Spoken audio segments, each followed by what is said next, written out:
பிற கட்சி எம்எல்ஏக்களை ராஜினாமா செய்ய வைத்து பிறகு அதை என்னன்னு சொல்றது? விஜய் அவர்கள் கரூர் மீட்டிங்ல குதிரை பேரம் ஒட்டக பேரம்லாம் இல்லைன்னு சொல்றாரு. ஆனா நிச்சயமா அது பேரம் தானே. பேரம் நடந்ததா இல்லையா? பேரம்னா என்ன? அடுத்த தேர்தலில் எங்க டிக்கெட் தரோம், விஜயே வந்து பிரச்சாரம் பண்ணி வெற்றி பெற வைப்பார், அதுவும் பேரம் தானே. தாவேக அரசின் கூட்டணி கட்சிகள் குழப்பம், தாவேக அரசு நீடிக்குமா நீடிக்காதா, ஆட்சியோட ஸ்திரத்தன்மை என்ன? சிபிஐ சிபிஎம் அவங்களுக்கும் எதிர்கால திட்டங்கள் இருக்கும், இல்லாமன்னு நான் சொல்ல முடியாது. விசிகாவுக்குள்ள ஒரு குழப்பம் இருக்கிறதா தான் நான் உணர்றேன். அரசு வந்து என்ன ரீதியான கொள்கை முடிவுகளை எடுக்க போகுதுங்கிறதா இதுல இருக்கிற கேள்வி. இடதுசாரி கொள்கைகளை அப்படியே பின்பற்ற போறாங்களா, இல்ல வந்து முதலாளித்துவ கொள்கைகளை பின்பற்ற போறாங்களா, ஃப்ரீ எக்கானமியா? இவ்வளவு பெரிய கேள்விக்கும் பதில் தேடணும்.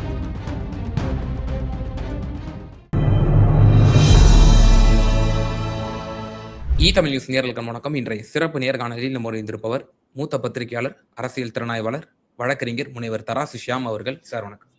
வணக்கம் சார்.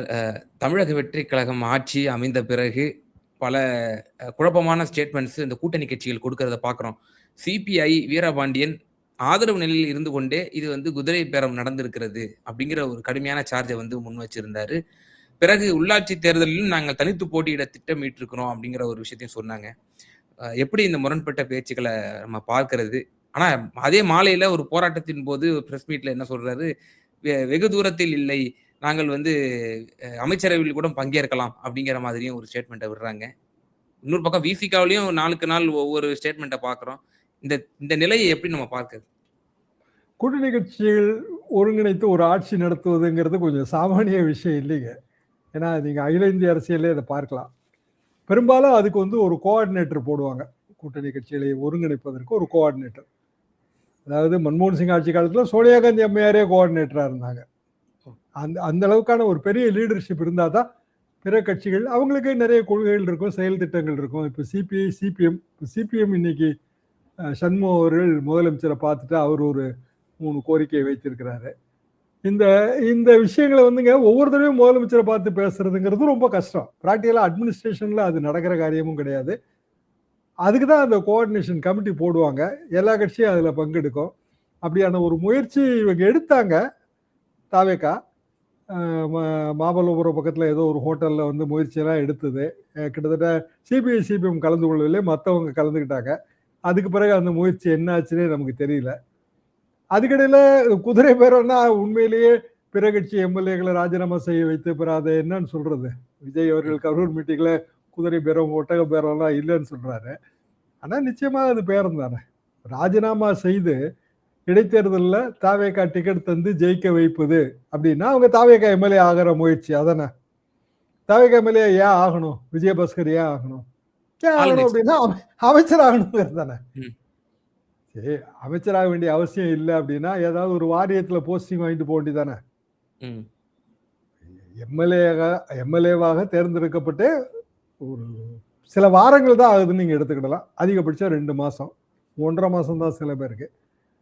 அதுக்குள்ளேயே ராஜினாமா பண்ணிட்டு இன்னொரு தேர்தலை சந்திக்க போறோம். ஆனா எந்த குதிரை பேரம் ஒட்டக பேரம்லாம் இல்லை அப்படின்னா அது நம்ப தகுந்ததாக இல்லை. ஸோ குதிரை பேரம் நடந்திருக்கிறதுங்கிறது உண்மைதான். பேரம் வந்து குதிரையை வைத்தா யானையை வைத்தாங்கிறது கேள்வி இல்லை. பேரம் நடந்ததா இல்லையா? பேரம்னா என்ன? அடுத்த தேர்தலில் எங்க டிக்கெட் தரோம், விஜயே வந்து பிரச்சாரம் பண்ணி வெற்றி பெற வைப்பார், அதுவும் பேரம் தானே.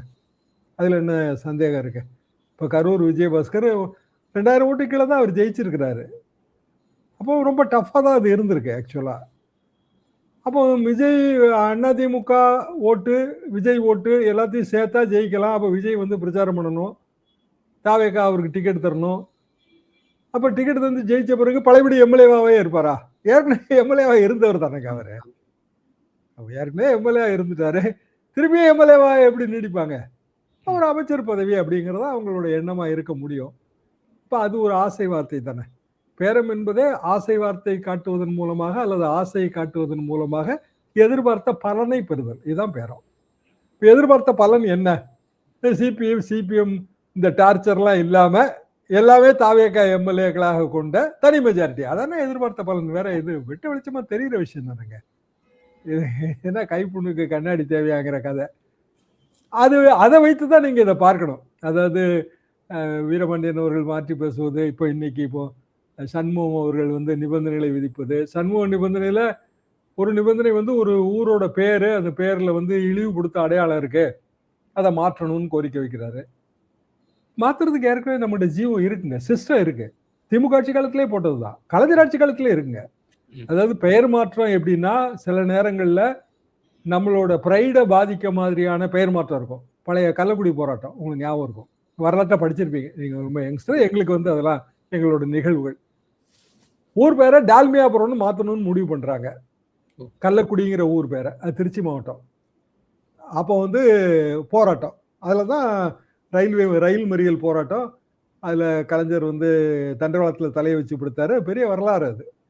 அதுக்கு பிறகு திமுக ஆட்சி வந்து சில பல ஆண்டுகளுக்கு பிறகு கள்ளக்குடியின் பெயர் மாற்றம் வருது. இது வந்து நம்மளோட ஒட்டுமொத்த பிரைடு, தமிழ்நாடு முழுவதுக்குமான பிரைடு. இதை தாண்டி பார்த்தீங்கன்னா நிறைய ஊர் வந்து குறிப்பிட்ட சாதி அடையாளத்தில் இருக்கும். பரச்சேரி, அது உதாரணமாகவே சண்முகம் அவர்கள் சொன்னார்கள். அந்த மாதிரியான பெயர்களை மாற்றணும், இது ஜாதி ரீதியாக இழிவுபடுத்தும் செயல். போன ஆட்சியிலேயே விசிக டிமாண்ட் வச்சது, அதுக்கான ஜீவோ இருக்கு.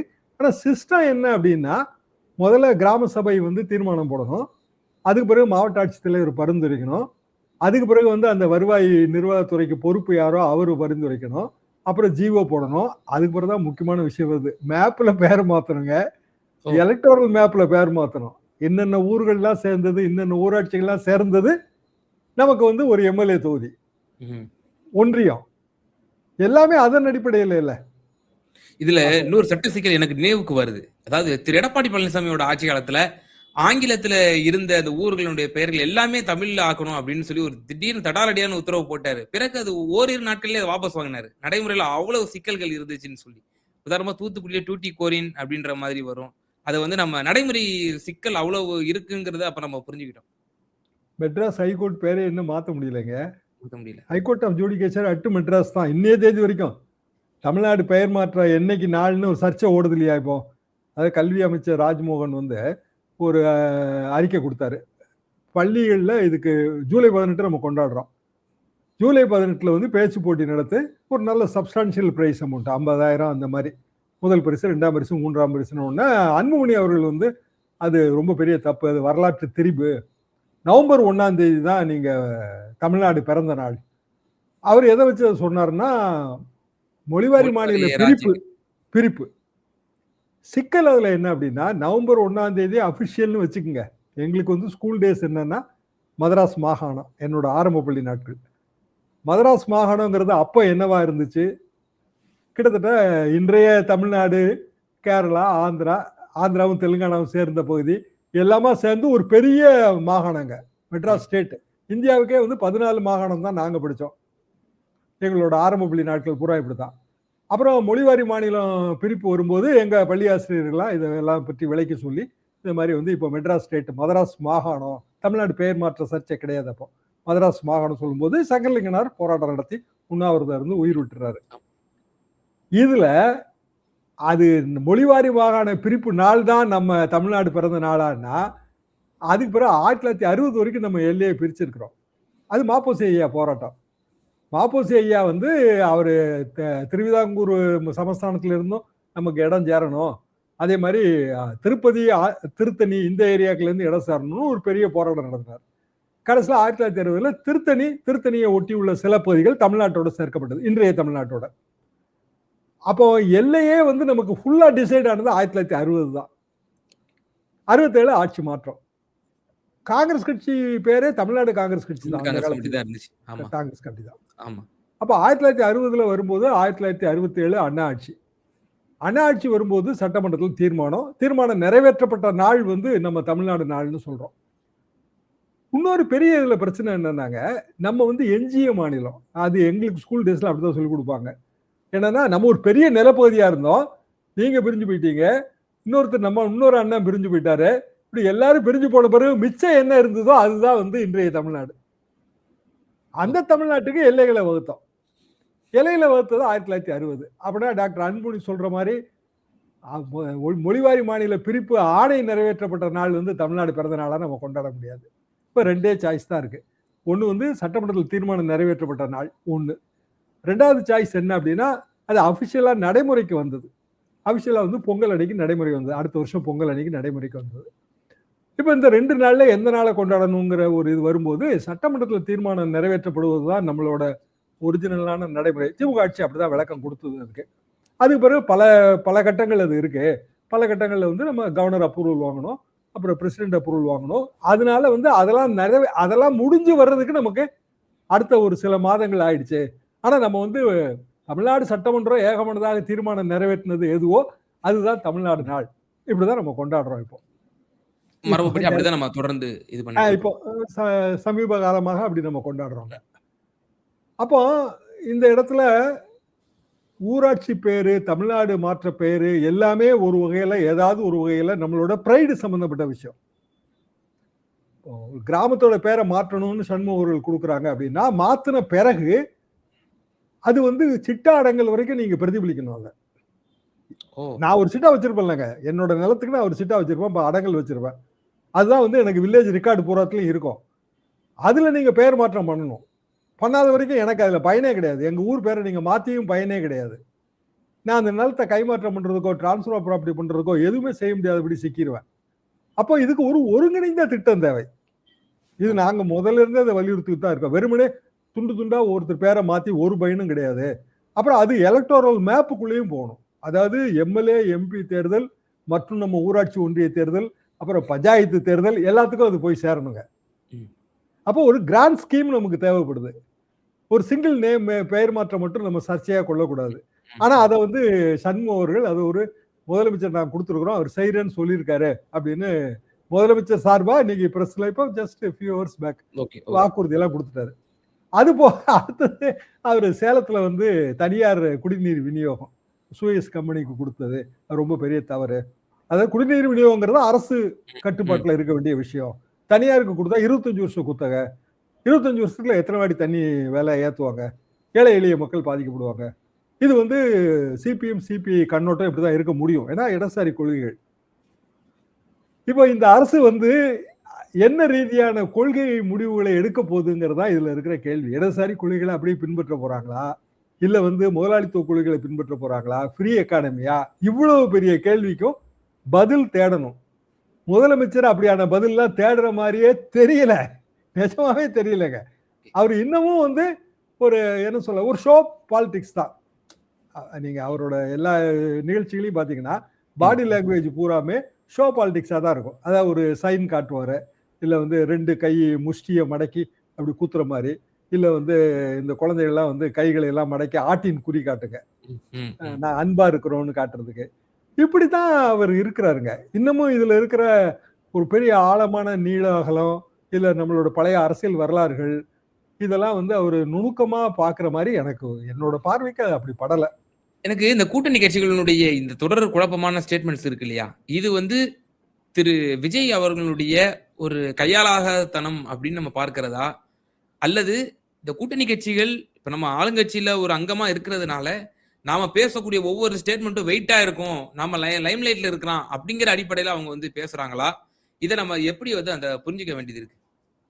அவ்வளவு கடினமான வார்த்தையை நான் போட மாட்டேன். ஏன்னா ஒருவர் வந்து பயிற்சி எடுத்து வரலாங்க. இந்த குறைபாடுகள் எம்ஜிஆர் ஆட்சி காலத்துல எம்ஜிஆர் மீதும் வைக்கப்பட்ட குறைபாடுகள் தான். காலப்போக்கில் அந்த பயிற்சி எடுத்து வந்துருவாங்க. பயிற்சி எடுக்கிற முயற்சி இருக்காங்கிறது தான் என்னோட கேள்வி. கூட்டணி கட்சிகளுக்கு நீங்க சொல்றது ஒரு பாயிண்ட் ரைட்டு தான். அவங்களுக்கு லைம் லைட் இருக்கு. இப்போ சண்முகம் அவர்கள் வந்து இவ்வளவு பெரிய டிமாண்ட் வைக்கும்போது 3 டிமாண்ட் வைக்கும்போது அதுல ஒரு டிமாண்டை நிறைவேற்ற முடியுமான்னு எனக்கு ரொம்ப சந்தேகம் இருக்கு.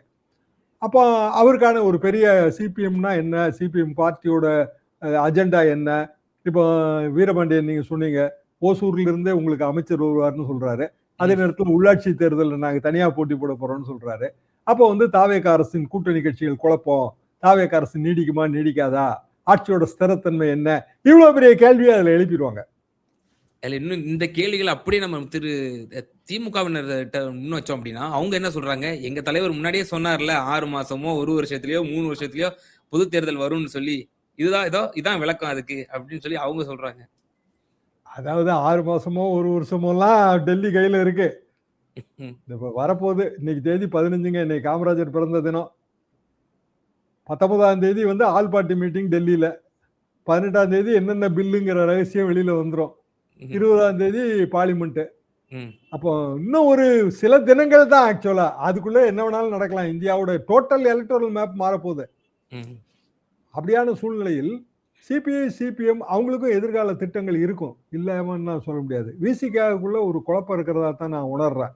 ஏன்னா வன்னியரசு அவர்கள் இப்ப சமூக நீதித்துறை பெயர் மாற்றம். இன்னைக்கு ரவிக்குமார் எதிர்க்கிறாரு. முரசொலியில பெரிய கட்டுறங்க. தலையங்க கட்டுற இன்னைக்கு. அவங்க என்ன சொல்றாங்கன்னா, ஆதி திராவிடர் மற்றும் பழங்குடியினர் நலத்துறைங்க அது. வெறும் ஆதி திராவிடர் இல்ல அப்படி சொல்ல முடியாது.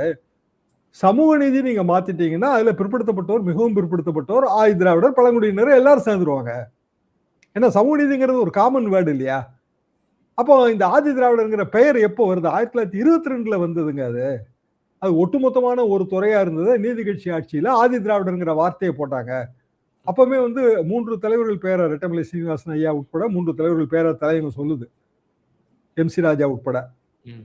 அவங்க ஏன் அதை சொன்னாங்கன்னா, தமிழ் அப்போ ஒரே மாநிலம். இது ஆரம்பத்துல நம்ம இந்த தமிழ்நாடு பெயர் அதுலயும் நீங்க சேர்த்துக்கலாம். அதாவது ஒரே சர்ச்சை, ஒரே பெரிய பறந்து விரிந்த நிலப்பரப்பு, ம். மாகாணம்னு அதுக்கு பேரு. அதுக்குள்ள பல மொழி பேசுறவங்க இருக்காங்க. அப்படின்னா ஆதி திராவிடர்ங்கிற வார்த்தை தமிழ் பேசுறவங்களுக்கு அது ஓகேயா இருக்கும். அப்ப ஆந்திராவுக்கு என்ன வைக்க? தெலுங்கு பேசுறவங்களுக்கு ஆதி ஆந்திரர்னு வைங்க அப்படிங்கிற சஜஷன் வந்திருக்கு 1922 காலகட்டத்திலங்க. ஓகே. அப்புறம் மொழிவாரி மாநில பிரிப்பு அதெல்லாம் நம்ம எல்லாருக்கும் தெரிந்த வரலாறுகள் தான். இப்படியான ஒரு பெரிய வரலாற்று பிரச்சனை இருக்குங்க.